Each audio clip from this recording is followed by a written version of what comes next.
Hello दोस्तों। अगर आप किसी चीज़ के पीछे पड़ जाते हैं तो वो आपको मिल ही जाती है। इसका बेहतरीन एग्जाम्पल दिया है युग निश्चय ने, जिसकी ऑल इंडिया रैंक 7 आई है गेट केमिकल इंजीनियरिंग में। युग, फर्स्ट ऑफ ऑल कॉन्ग्रेचुलेशन इतनी बेहतरीन रैंक लाने के लिए। कुछ सवाल इस तरह से थे कि आपने कब डिसाइड किया कि नहीं कि हमें रैंक लानी है, और आपकी जर्नी कैसी रही इस चीज़ में, इस रैंक में लाने के लिए जर्नी कैसे रही? एक्चुअली में सीन ये था कि जब मैं फाइनल ईयर में था तो मैं काफ़ी हद तक थोड़ा सा डिविएटेड था कि मास्टर्स करना है कि क्या करना है। तो मुझे इन सब चीज़ों का भी उस टाइम आइडिया, मैं भी जैसे हर एक फाइनल ईयर स्टूडेंट का एक होता है कि प्लेसमेंट में जाऊँ, कि मैं मास्टर्स करूँ या फिर कुछ ये करे वो करे, सबका डिविएशन रहता है, तो उसमें मैं भी था। लेकिन यही चीज़ था कि मैं कभी भी उसमें स्ट्रेस में नहीं आया कभी। तो जब मैं पास आउट हुआ था तो उस समय भी काफ़ी चीज़ें थोड़ी सी इधर उधर चल रही थी, लेकिन वही है कि मैं प्रभु यीशु मसीह का मैं धन्यवाद करना चाहूँगा कि, और मैं अपने पेरेंट्स का भी मैं बहुत थैंक्स करना चाहूँगा कि बहुत अच्छे से मुझे गाइडेंस किया कि कि तुम गेट दो, तुम अपने जो तुम्हारी नॉलेज है उसको फोकस करो, उन हर एक जो जो चीज़ें तुमने पढ़ी हैं उसको एप्लीकेशंस पे कैसे लाना है, वो गेट मुझे हेल्प करेगा। तो वैसे ऐसे करते करते मैंने 24 जून को मैंने एनरोल किया था गेट के पराक्रम बैच में। फिर वहाँ से मेरी जर्नी स्टार्ट हुई। आप तो वैसे रिपीटर स्टूडेंट हैं, लेकिन आपने जो गेट रैंक ये लाई है ये फर्स्ट अटेम्प्ट में ही ला लिया है। Yes sir. इसमें आपका इंजीनियरिंग में जो सब्जेक्ट्स पढ़े थे उसमें आपको कितना कॉन्फिडेंस था, और आपने जब ये बैच ज्वाइन किया हमारे यहाँ पे पराक्रम बैच गेट वाला में, तो क्या डिफरेंस आपने पाया कि किस तरफ से आपने कंसेप्ट को बिल्डअप किया, तो वो थोड़ा सा बताइए। एक्चुअली में हमारे यहाँ ऐसा होता है कि जो केमिकल टेक्नोलॉजी जो ब्रांच है वो केमिकल इंजीनियरिंग से थोड़ी अलग चलती है उनकी। जैसे कि जो usually MTO1, MTO2, CRE1, CRE2 ऐसे करके जो सब पढ़े जाते हैं, हमारे यहाँ उनका समराइज जिस्ट हमें पढ़ाया जाता है। ऊपर ऊपर से हम लोग को चीज़ें पढ़ाई जाती हैं सारे सब्जेक्ट्स के। तो मुझे थोड़ा बहुत नॉलेज था उस चीज़ का। जब मैं 3 साल जब मैं केमिकल इंजीनियरिंग की सब्जेक्ट्स को पढ़ता था, चाहे वो हीट ट्रांसफ़र हो, चाहे केमिकल इंजीनियरिंग हो, या CRE हो गया आपका, मास ट्रांसफ़र हो गया आपका, थर्मोडायनेमिक्स हो, तो मेरा इंटरेस्ट काफ़ी था उस जगह पर, क्योंकि it was about calculation, it was about learning की क्या चीज़ें हो रही है वहाँ पे, नॉट जस्ट की मगिंग अप थिंग्स। तो मुझे वो चीज़ अच्छी लगती थी काफ़ी, और मेरे स्कोर्स भी काफ़ी अच्छे आते थे। ये चीज़ें मुझे, जब मैं गेट की प्रिपरेशन करना स्टार्ट किया, ये चीज़ मुझे हेल्प की। जब मैं स्टार्ट किया तो मेरे बैकलॉग्स भी थे काफ़ी, मतलब MTO जैसा बड़ा सब्जेक्ट एक बैकलॉग होना, साथ ही साथ FM का बैकलॉग होना। तो जब मैं स्टार्ट किया तो डर रहता है थोड़ा सा, लेकिन जब मैंने स्टार्ट किया तो मुझे लगा अच्छा हाँ, ये तो मैंने उस टाइम पढ़ी थी, ये तो मुझे आती है, मुझे ये चीज़ मुझे ध्यान है, बस इसका एक्सटेंशन है, और थोड़ा सा एक्सटेंडेड व्यू आ गया उस चीज़ का। तो वो मुझे काफ़ी हद तक हेल्प किया वहाँ पे। बिल्कुल बिल्कुल। दूसरा ये था कि मतलब आपने बेहतरीन एक्सप्लेन किया। इंजीनियरिंग के बाद आप क्या मानोगे कि आपका जो टेक्निकल सब्जेक्ट जो भी हमने पढ़े हैं, CRE पढ़ा आपने, मास ट्रांसफ़र पढ़ा, प्रोसेस कैलकुलेशन पढ़ा, उस वक्त कितना कॉन्फिडेंस था कि उसका आपके पास कंसेप्चुअल नॉलेज कितना था, और अभी जो आपने बैच लिया उसके बाद कितना डिफरेंस आपको लगा इसमें? मैं यही बोलूँगा कि बैच लेने से मुझे एक चीज़ पता चली कि जो हम इंजीनियरिंग में पढ़ते हैं वो बहुत डिस्क्रीट होता है, मतलब बहुत ज़्यादा वास्ट होता है। आप ये पढ़ लो, आप वो लाइब्रेरी पे आपके पास तरह तरह के बुक्स हैं, वहाँ आपको एक बुक में आपको एक चीज़ मिलेगी, दूसरी बुक में आपको दूसरी चीज़ मिलेगी, बट गेट क्या वो चीज़ आपसे पूछना चाह रहा है, दैट्स मोर इम्पॉर्टेंट। वो जानना बहुत इंपॉर्टेंट है हमारे लिए। इसलिए जब मैंने बैच लिया तो मैंने चीज़ें ये तो मैंने देखी कि क्या पढ़ना है, मैंने वो चीज़ें भी देखी क्या नहीं पढ़ना है, क्योंकि वो जानना बहुत ज़रूरी है। अगर हम लोगों ने अपना टाइम उधर इन्वेस्ट करना स्टार्ट कर दिया तो जो चीज़ें इंपॉर्टेंट है वहाँ टाइम हम लगा नहीं पाएंगे फिर। तो बैच में एनरोल करने से, गाइडेंस लेने से, चीज़ों को ऑब्जर्व करने से ये चीज़ें पता चलती है कि क्या नहीं करनी है हमें। That's more important. Yes yes yes, मतलब बेसिकली आपको एक बेहतरीन डायरेक्शन मिली कि ये कंटेंट आपको किस तरह से कंप्लीट करना है, और पूरा फोकस आपका गेट एग्जामिनेशन के तरफ रहा। ये बिल्कुल तो अब तो सिद्ध हो चुका है ना, ये तो तुमने प्रूफ कर दिया है यार 7 ला के। दूसरी चीज़ यही थी कि इतना डेडिकेशन से जो आपने एक साल में पढ़ा है ना, सो ये मैं रिपीट करना चाहूँगा यार कि फिर से कि रिपीटर थे लेकिन फर्स्ट टाइम गेट अटेम्प्ट दिया, मतलब पूरी जान झोंक दिए थे आपने इस बार, कि आपका पूरा फोकस था कि यार ऑल इंडिया रैंक टॉप करना है, 10 के अंदर लाना है। लेकिन क्या इतना फोकस आप पहले भी रहे जीवन में, कि जैसे 11th 12th की अगर मैं बात करूं तब आप थे, कि अभी आपने कुछ इंसिडेंट हुआ आपके साथ कि आप ज़्यादा फोकस हुए? मेरा सीन ऐसा रहा है कि मैं जे एडवांस नॉट क्वालिफाइड हूँ। अच्छा। मैं जे एडवांस का पेपर दिया था, मैं क्वालिफाई नहीं किया था, तो वो इम्पैक्ट रहा, थोड़ा काफ़ी हद तक रहा मेरे, मतलब वो चीज़ें रहीं। मुझे लगा कि मैंने जो 9 से जो मैंने जिस चीज़ को पढ़ा वो चीज़ मेरे साथ नहीं आई, तो वो इम्पैक्ट रहता है। आप भूल जाते हो, इवेंट आप भूल जाते हो, but it makes a scar नहीं बोलूँगा, बट वो एक आपकी इमेजरी रह जाती है उस चीज़ के। इसलिए जब मैं गेट की जब प्रिपरेशन स्टार्ट किया था तो मुझे याद था कि मुझे ये गलती नहीं करनी है। मैंने जे के टाइम पे कुछ गलती की थी जो मैं पॉइंट आउट करना चाहूँगा। टेस्ट मैं बिल्कुल नहीं देता था, गेट में मैंने भर भर के टेस्ट दिए हैं। मैं रिवीजन नहीं करता था, मैंने भर भर के रिवीजन किए हैं। मैं नोट्स जस्ट मगअप कर लेता था, मैंने मगअप नहीं किया कोई भी चीज़, मैंने हर चीज़ को समझा।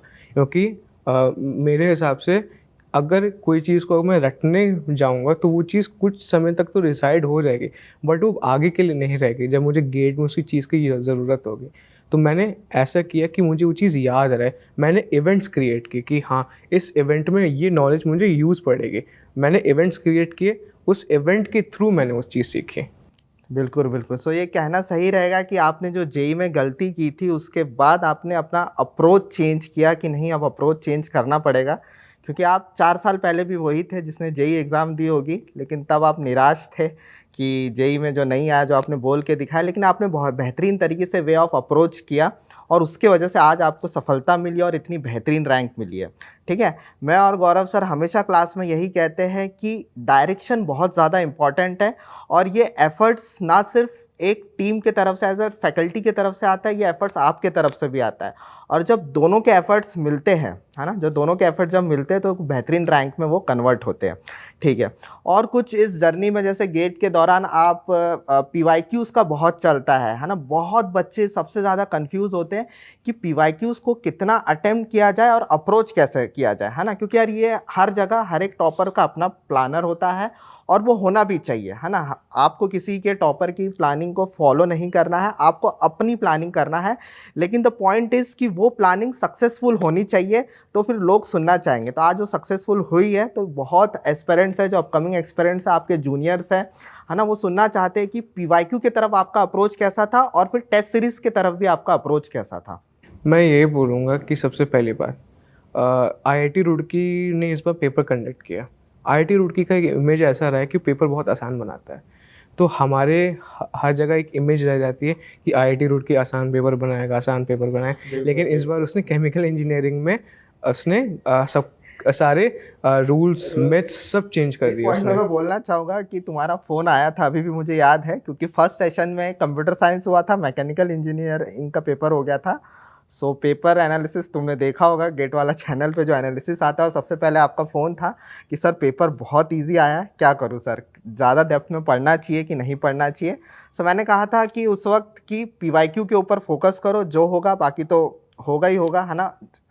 एक अजम्पशन था कि इजी आ सकता है, लेकिन वैसा हुआ नहीं, है ना। वो पूरे जो फर्स्ट सेशन का जो रूल था पूरे टूट गए, और केमिकल इंजीनियरिंग का पेपर जो था वो टफ आया, वो उसके कट ऑफ से ही समझ में आ रहा है।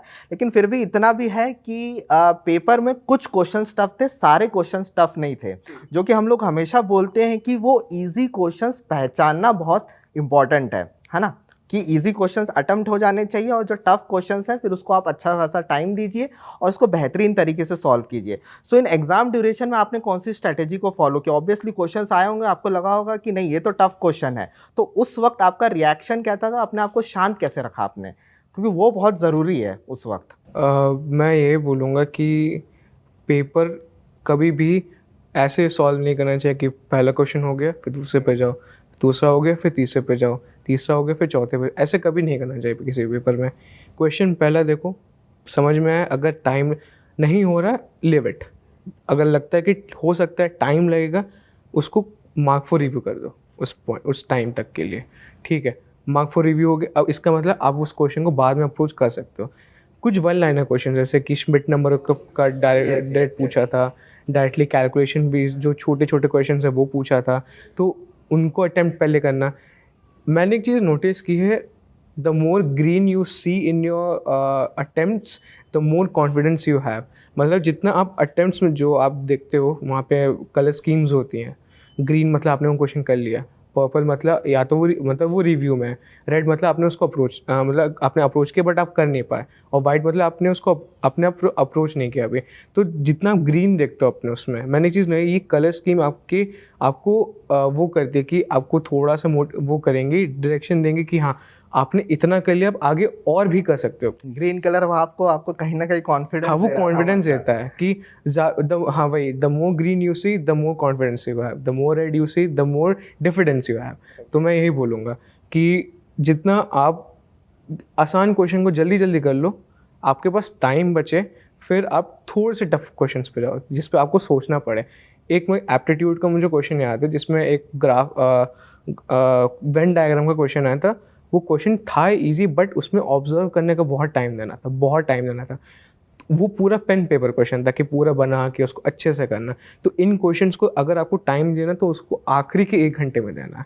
आखिरी के 1 घंटे में हुआ तो अच्छी बात है, नहीं हो रहा है तो leave it, go to next question. क्योंकि आसान क्वेश्चन जैसे एक एड्जॉर्बेंट का क्वेश्चन आया था जिसका आंसर 14 था, वो भी 2 मार्क्स का क्वेश्चन है, और एक एप्टीट्यूड का क्वेश्चन जो बहुत टफ था वो भी 2 मार्क्स का क्वेश्चन है। दोनों में से आपको 2 मार्क्स मिले, लेकिन यहाँ पे आपको 2 मार्क्स जल्दी मिलने वाले हैं।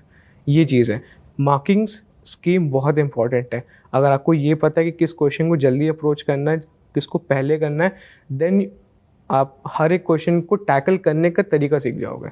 बस यही है। ठीक। और आपका शेड्यूल कैसा रहा है इस दौरान में, क्योंकि आप रिपीटर थे तो आपके पास पूरा टाइम रहता था, है ना? क्योंकि एक कॉलेज गोइंग स्टूडेंट का और एक रिपीटर स्टूडेंट का शेड्यूल में बहुत फ़र्क होता है ना?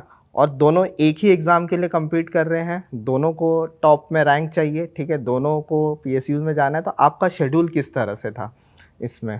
एक्चुअली में मेरा शेड्यूल ऐसा था कि मैंने 1 साल किसी से बात नहीं की, क्योंकि मुझे पता था अगर मैं लोगों से बात करूँगा डिविएशंस आएंगे। लोग आपसे पूछेंगे कि भाई क्या कर रहा है, भाई क्या पढ़ रहा है, क्या कर रहा है, तो डिविएशंस आएंगे। तो इससे अच्छा आप उसको हटा दो पहली बार के लिए, क्योंकि अगर आप रिपीटर हो तो आपके ऊपर पहले से ये चीज़ रहती है कि हाँ मुझे अच्छे से करके दिखाना है चीज़, क्योंकि आप वो टाइम दे रहे हो, आप 1 साल का एक टाइम फ्रेम दे रहे हो आप अपने आप को उस चीज़ को कवर अप करने का।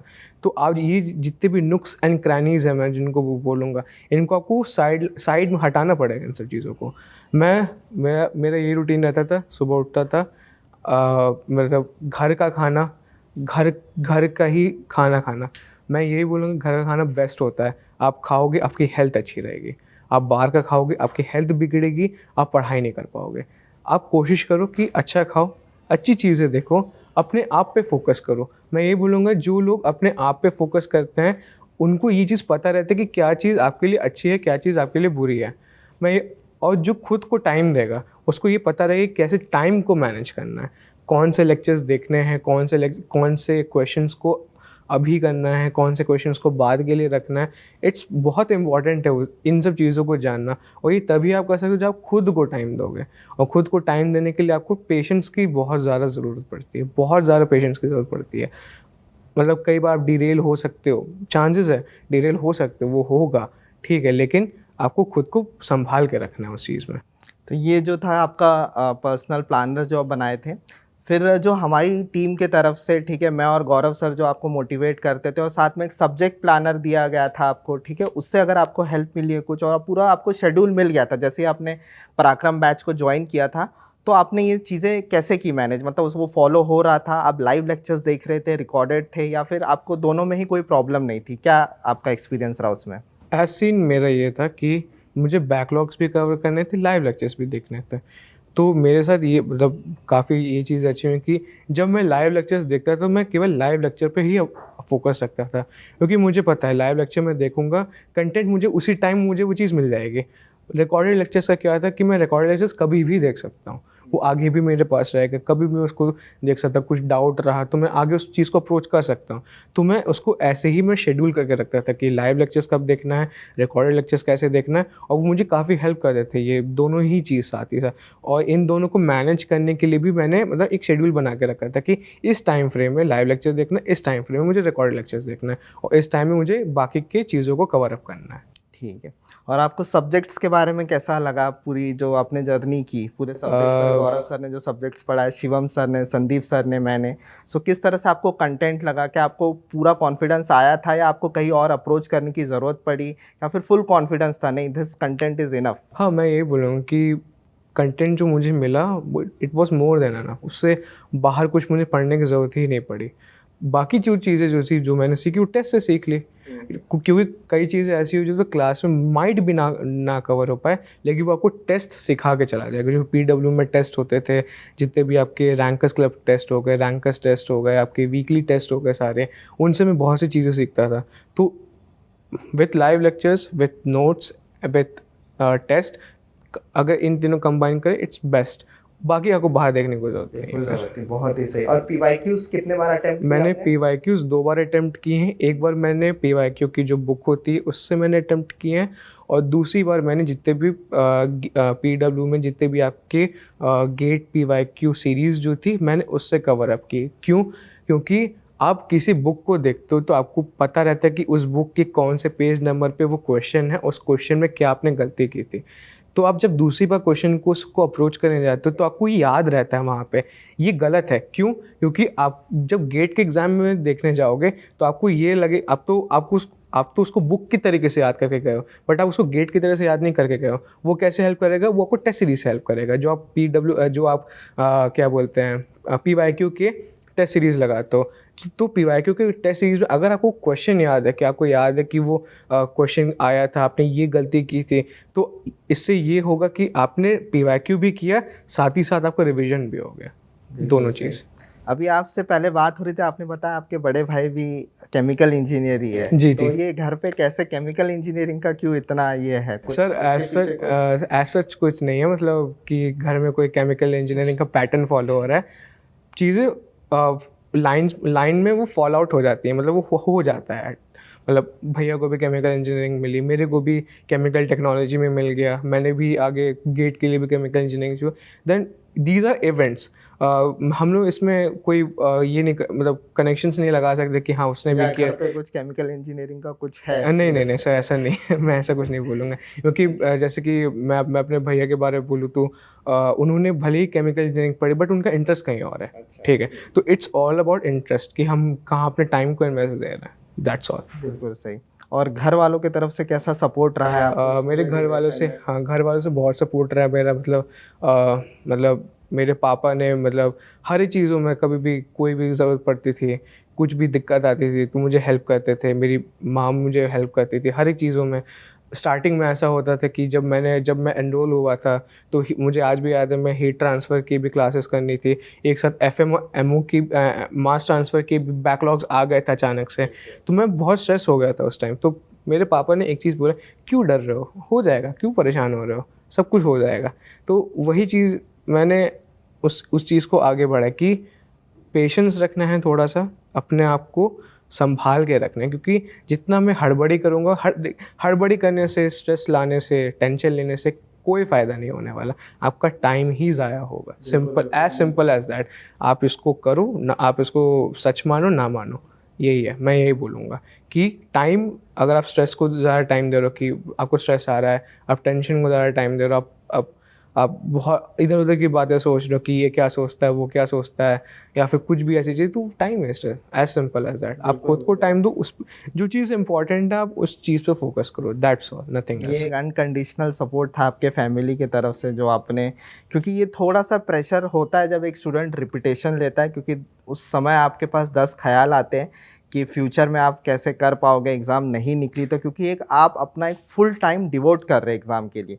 एक फाइनल ईयर स्टूडेंट के लिए ये बात नहीं होती, क्योंकि वो कॉलेज भी जा रहा है और इधर पैरेलल में वो चीज़ें कर रहा है, ऑब्वियसली उसके लिए भी हेक्टिक था।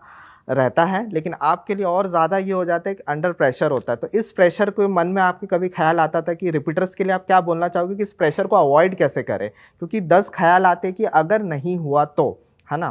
पहली बात तो आप इतना कीमती समय जो आप 1 साल डिवोट कर रहे हो, तो वो क्या आप सजेशन देना चाहोगे? अब मैं ये बोलूँगा कि अगर आपको प्रेशर आ रहा है तो आप मत उस चीज़ को करो अभी उस टाइम।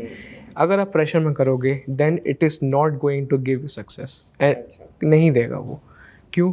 प्रेशर में गलतियाँ होती है, बहुत गलतियाँ होती हैं, हम लोग हड़बड़ा जाते हैं। मैंने वही चीज़ बोली, पेशेंस बहुत इंपॉर्टेंट है। अगर पेशेंस नहीं रहेगा चीज़ें नहीं होंगी, ठीक है। मैं समझता हूँ कि कई लोग के दिमाग में रहता है कि नहीं हो, वो चीज़ सोचनी ही नहीं, क्यों सोचना? आगे पेपर 1 साल बाद है, अभी जो प्रेजेंट ध्यान देना है हमें। अभी क्या इम्पोर्टेंट है? लेक्चर को करो, क्वेश्चन को लगाओ, टॉपिक को समझो, ऑब्जर्व करो चीज़ों को, दैट्स ऑल। अभी जो ये आज की टाइम फ्रेम आपको मिली है, जस्ट इस पर आपको फोकस करना है। आगे क्या होगा डजेंट मैटर। आपका हुआ ना हुआ डजेंट मैटर, कोई नहीं पूछेगा कोई, क्योंकि मैं यही बोलता हूँ आपको एट दी एंड कोई नहीं आप खुद को ही संभालोगे, ठीक है। तो वही चीज़ है, आज की चीज़ों पे फोकस करो, दैट्स ऑल। आज की चीज़ें काफ़ी हैं, क्वेश्चंस लगाओ, लेक्चर्स देखो, टेस्ट सीरीज़ लगाओ, काफ़ी है। धीरे धीरे सब कुछ फिर लाइंड अप होने लगेंगे आपकी। जब आप पेशेंस रखोगे, जो आप एफर्ट कर रहे हो, जब वो दोनों लाइंड अप होने लगती है ना, तब आपका रिजल्ट आता है। प्रेशर में आने से, टेंशन में आने से कुछ नहीं होने वाला। बिल्कुल, बिल्कुल। इन शॉर्ट यही है कि अपने को पास्ट के बारे में नहीं सोचना और फ्यूचर के बारे में नहीं सोचना है। प्रेज़ेंट में आप कितना अच्छे से टाइम डिवोट करना चाहते हो, ये चीज़ें यहाँ पे आपको अच्छे से सोचना और वो आपने की है ना? वो कन्वर्ट हुआ है। मोस्ट इम्पॉर्टेंट थिंग आपने जो सोचा उसको कन्वर्ट करके दिखाया, तो बहुत अच्छी चीज़ रही। और जो ये है कोर सब्जेक्ट्स जब आप पढ़े तो आपको यूनिट्स में, ग्राफ्स में आपकी कितनी अच्छी कमांड थी या उससे कितना कॉन्फिडेंस आया आप? मैं एज सच में, जैसे मैं आपके बारे में बता रहा हूँ, आप जब प्रोसेस कैलकुलेशन बोलते थे कि यूनिट्स का ध्यान दिया करो, गौरव सर बोलते थे कि यूनिट्स का ध्यान दिया करो, क्या पूछ रहा है, क्या पूछना चाह रहा है, क्या कहना चाह रहा है आपसे। अब मैं ये बोलता हूँ कि सबसे अच्छा चीज़ मैं बोलूँगा, take a question as a person. आप किसी पर्सन को टाइम देते हो, आप क्वेश्चन को टाइम दो, लाइन बाय लाइन पढ़ो, उसको समझो क्या कहना चाह रहा है, वो आपसे क्या पूछना चाह रहा है, यूनिट्स क्या पूछना चाह रहा है। अब कई बार होता क्या है कि जैसे फॉर एग्जांपल सीआरई, यूनिट्स का सबसे बेस्ट मैं एप्लीकेशन अगर मैं बोलूँ तो सीआरई में आता है। क्यों सीआरई में आता है? सीआरई में एक टॉपिक आता है आपका टेम्परेचर इफेक्ट्स। टेम्परेचर इफेक्ट्स में आपको ये चीज़ देखनी पड़ती है कि आपका कोई कन्वर्जन है तो आपका चेंज इन टेम्परेचर कितना आने वाला है, बट गिवन पैरामीटर्स क्या हैं। आपके पास मास फ्लो रेट है, आपके पास मोलर फ्लो रेट है, आपके पास क्या चीज़ दी हुई है, वो चीज़ इंपॉर्टेंट जानना बहुत ज़रूरी है। अब फॉर एग्जांपल अगर मुझे जूल पर मोल में कोई चीज़ है तो अगर, लेकिन मेरे पास केजी पर मीटर क्यूब है, मीटर क्यूब पर मोल है, जूल पर केजी है, तो इन सबको मैं कैसे कर सकता हूँ? जैसे कि केजी पर मीटर क्यूब लिखा, इनटू मीटर क्यूब पर मोल लिखा, इनटू जूल पर केजी, तो ऐसे यूनिट्स कैंसिल करके देखना है हमें उन हर चीज़ों को। मतलब पूरा लिखो, जूल JULE जूल पर केजी इनटू मीटर क्यूब पर केजी, पूरा लिखो उसको, टाइम दो उसको, पूरे स्कूल क्वेश्चन को टाइम दो, तब समझ में आएगा कि अच्छा हाँ ऐसे भी अप्रोच कर सकते हैं, तब चीज़ें समझ में आएंगी। यस। तो ये मैं और गौरव सर पूरे जितने टेक्निकल सब्जेक्ट्स रहते हैं उनमें हम यही बोलते हैं कि आपको पूरे यूनिट्स के ऊपर फोकस करना पड़ेगा, है ना? क्योंकि अगर यूनिट्स पे अगर आप फोकस करते हो तो आपको कहीं ना कहीं उस क्वेश्चन को सॉल्व करते वक्त कॉन्फिडेंस आएगा ही आएगा। कभी कभी ये हो सकता है कि आप क्वेश्चन को समझ ना पाए, लेकिन कभी कभी 1-2 क्वेश्चन आपने देखे होंगे यूनिट्स के ऊपर भी सॉल्व हो जाते हैं। हाँ। कभी कभी तो मतलब वर्स्ट सिनेरियो में यूनिट्स आपको हेल्प कर सकता है। मैं सबसे बेस्ट एग्जांपल दे रहा हूँ यूनिट्स का। अभी 2025 में एडजॉर्बेंट वाला जो जिसका आंसर 14 था, उस पर सीधा बोला था कि इतने ग्राम mg पर लीटर में आपका इतना है, तो इतने mg पर लीटर में कितना आएगा, बस वही था यूनिटरी मेथड। और केवल गौरव सर ने आपको बताया होगा बिल्कुल मास ट्रांसफर में किस तरह से करना है, ये चीज़ है। यही चीज़ है मतलब यूनिट्स पर सबसे, और साथ में मैं ग्राफ भी कहता हूँ यहाँ पे, है ना? ग्राफ के भी क्वेश्चंस कभी सीआरई में आपने देखा होगा, प्रोसेस कंट्रोल में देखा होगा कि बहुत सारे गेट में क्वेश्चंस ग्राफ्स के ऊपर भी आ जाते हैं। तो ग्राफ्स के ऊपर भी आपकी अगर अच्छी कमांड रहती है, so it is going to give you confidence during the examination, है ना? हर बार हम एक इक्वेशन के ऊपर डिपेंड नहीं रह सकते। मैं ग्राफ वाले चीज़ में एक चीज़ बोलना चाहूँगा, सीआरई में ही सबसे बेस्ट एग्जांपल मैं बोलूँगा। कई हम लोग जैसे हम लोग पढ़ते हैं कि सीरीज़ में CSTR है, PFR कैसे लगाना है बेस्ड ऑन द ग्राफ, तो हमको ये चीज़ देखनी कि दिया किसके टर्म्स में, -1/RX से दिया है कि -RX से दिया है, क्या दिया है। अगर एक होता है जो ट्रेडिशनल ग्राफ होता है, जो ट्रेडिशनल ग्राफ हर किसी को पता होता है कि अगर ये दिया है तो अगर ऐसे होगा तो ये लगे ये सीरीज़ में आएंगे, बट उस ट्रेडिशनल ग्राफ को अनकन्वेंशनल ग्राफ में कन्वर्ट करना आना चाहिए। बिल्कुल सही। सो बहुत अच्छा लगा युग तुम्हारी पूरी बातें सुनकर, किस तरह से तुमने, जो एक स्टूडेंट था जो जेई में सिलेक्शन नहीं हुआ था, जो हर एक स्टूडेंट का सपना होता है, लेकिन बहुत अच्छी चीज़ ये रही कि तुमने उस एग्ज़ाम में जो गलतियाँ की वो सीखी और उसको गेट के अंदर ना होने के लिए जो चीज़ें लगेंगी, जो एफर्ट्स लगेगा, वो सब कुछ किया। सो लास्ट क्वेश्चन यही रहेगा कि जो फ्यूचर एस्पिरेंट्स है तुम्हारे और जो जूनियर्स है उनके लिए आप क्या मैसेज देना चाहोगे, है ना। और इससे पहले मैं एक चीज़ बोलूँगा कि हर एक टॉपर की अपनी एक जर्नी होती है और हर एक टॉपर का अपना एक प्लानर होता है। सो ऐसा नहीं है कि उसको फॉलो करके ही एज इट इज़ आपकी रैंक आ जाएगी, है ना। इस साल युग AR7 है, अगले साल कोई और AR7 आएगा, है ना, उसका कोई और प्लानर रहेगा। लेकिन द थिंग इज़ कुछ जो पॉइंट्स होते हैं, ठीक है, वो हमेशा सेम रहेंगे, ठीक है। हार्ड वर्किंग, कभी कभी स्मार्ट वर्क करना पड़ता है, कभी कभी कंसिस्टेंट हमेशा रहना पड़ेगा, यूनिट्स अच्छे से सॉल्व करनी है, ग्राफ्स पे देना है, ठीक है। तो ऐसे क्या मैसेज आप देना चाहोगे? मैं ये बोलूँगा, एक जो मैं हमेशा से मेरे साथ रहा है, इमेजिनेशन प्रीसीड्स नॉलेज। नॉलेज हर के पास है, हर के पास एक्सेस है, गूगल तो है ही सबके पास, ChatGPT भी आ गया सबके पास, knowledge is every, but can you imagine it? क्या आप उस चीज़ को सोच पा रहे हो उस तरीके से? जैसे कि फॉर एग्ज़ाम्पल मैं बेस्ट एग्ज़ाम्पल में अगर दूँ तो मैं जब मास ट्रांसफ़र में जब बैकलॉग्स कवर कर रहा था तो उससे बहुत से प्रोफाइल्स आते थे कि इंटरफेस मास ट्रांसफ़र में कैसे प्रोफाइल्स बनेंगे, आपके टू फिल्म मास ट्रांसफ़र में कैसे प्रोफाइल्स। तो पता है क्या कहता, मैं पूरी वॉल बनाता था अच्छे से, मैं ड्राइंग करता था उसकी, मैं पूरा 3D में उसको मैं बनाता था ताकि मुझे समझ में आए कि अच्छा हाँ यहाँ पे ये हो रहा है। जब हम चीज़ों को इमेजिन करेंगे, जब चीज़ों को हम सोचेंगे नहीं, तो वो चीज़ आएगी कैसे अंदर? इंट्यूशन तभी आता है जब हम इमेजिन करने के लिए ट्राई करते हैं। अगर हम मगिंग अप करने के लिए, रटने के लिए अगर हम लोग वो करेंगे तो चीज़ इमेजिनेशन में नहीं फीड होगी। इमेजिनेशन में फीड होना बहुत ज़रूरी है उस पर्टिकुलर चीज़ का, चाहे वो आपका फेवरेट सब्जेक्ट हो ना हो, डजेंट मैटर। मैं दूसरी चीज़ में वो ये बोलूँगा, be as humble as you can.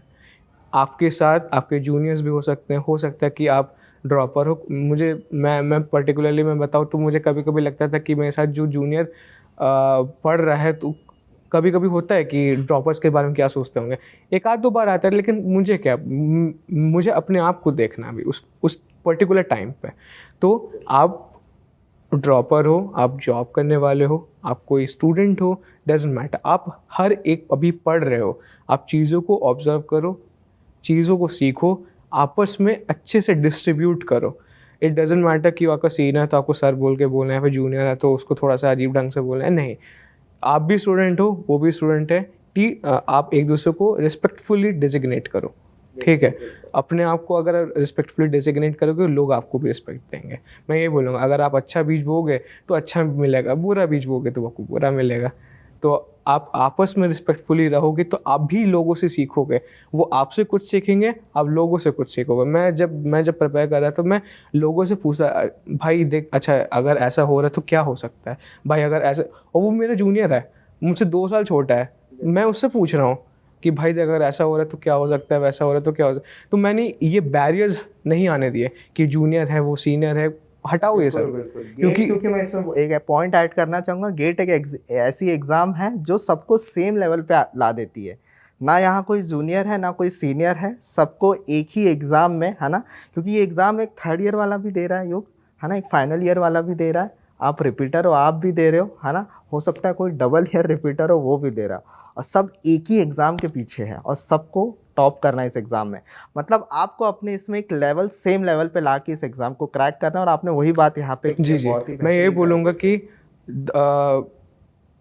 क्या बोलता हूँ कि स्टूडेंट्स एक जगह, टीचर्स अपने एक जगह। टीचर्स की बात को मानो, टीचर जो आपके जो फैकल्टीज़ हैं जो बोल रहे हैं उनकी बात को समझो, जो आपको इंस्ट्रक्शंस दे रहे हैं। अगर आपको डांट भी रहे हैं तो उन डांट को सुनो, मैंने बहुत से मतलब मैं ये बोलूँगा कि बहुत से जो बच्चे होते हैं मैंने देखा है वो बुरा मान जाते हैं कि कोई फैकल्टी डांटती है। क्यों ना डांटे, आप वो आपके अच्छे के लिए ही डांट रहे हैं। ऐसा नहीं है कि वो आपको नीचा दिखाना चाह रहे हैं या फिर आपको कुछ गलत गलत साबित करना चाह रहे, नहीं, ऐसा नहीं होता है।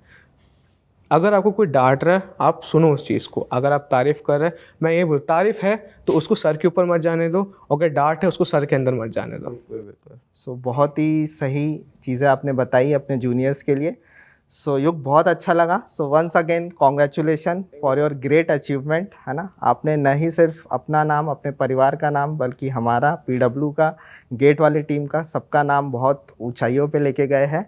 ठीक है, उम्मीद यही है आपको जीवन में बहुत ज़्यादा सक्सेस मिले। ठीक है, और आने वाले बहुत एग्ज़ाम में उम्मीद करता हूँ कि आपके साथ और इंटरव्यू हो। ठीक है, और सारे एग्ज़ाम्स में आपका परचम लहराए। ठीक है, so thank you and once again congratulation. Thank you sir. Thank you.